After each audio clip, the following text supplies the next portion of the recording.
Bonjour à toutes et à tous. Aujourd'hui, je vais vous présenter le projet Bébek, un jeu de type RPG réalisé par Sam et moi-même, Melvin, dans le cadre de l'enseignement de logiciels éducatifs.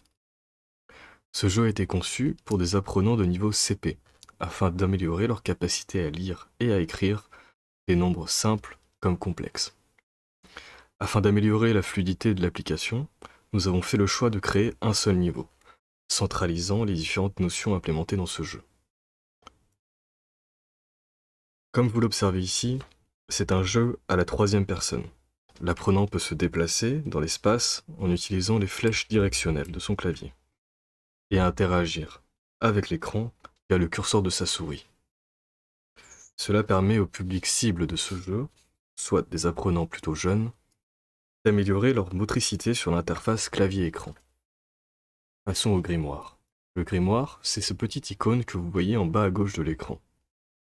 La première page de ce grimoire, lorsque je clique dessus, est un cours, celui d'apprendre à compter, celui en lien avec le niveau que vous voyez ci-dessous. On y observe une relation entre les nombres en écriture décimale et leur traduction de manière littéraire. La seconde page est un panneau d'écriture décimale. L'apprenant peut rentrer des nombres en cliquant sur les boutons, les supprimer ou les valider. La troisième page, quant à elle, est un panneau d'écriture littéraire, reprenant les mécaniques de la page précédente. Enfin, la quatrième page est le profil de l'apprenant, contenant un compteur des monstres battus, un compteur des monstres ratés, et un tableau reprenant le compteur des monstres battus mais plus détaillé, via notamment le type d'exercice, si c'est un exercice de lecture ou d'écriture, et le niveau de difficulté. On observe à droite un bouton Corriger un exercice.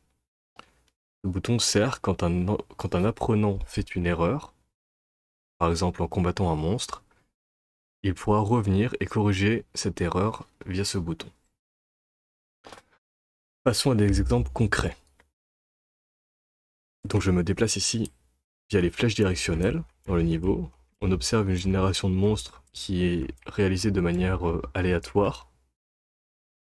Si je rentre en collision avec ce monstre par exemple, celui-ci me propose un problème, 7, que je devrais résoudre en écrivant la traduction de manière décimale.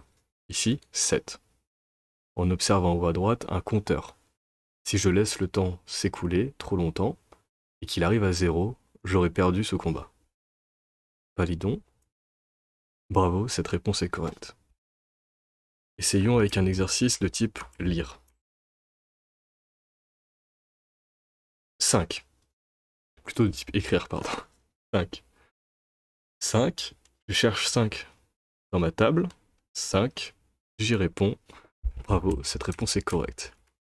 Comme on l'avait précédemment, il y a 4 niveaux de difficulté. Ici, nous sommes sur le premier niveau, second niveau, troisième niveau et le quatrième niveau. Si par exemple, je fais une erreur quand je réponds à un exercice. Par exemple, 208, bon, 2, 100, et admettons que je dise 10. Dommage, ce n'est pas la bonne réponse. Je peux quitter le combat. Allez voir dans mon grimoire, au niveau du profil de l'apprenant, monstre battu 2, ce sont les deux précédemment, monstre raté 1. Très bien, corriger un exercice, 208. Et ici, je pourrais répondre à l'exercice et le corriger. Merci pour votre attention et bonne journée. Au revoir.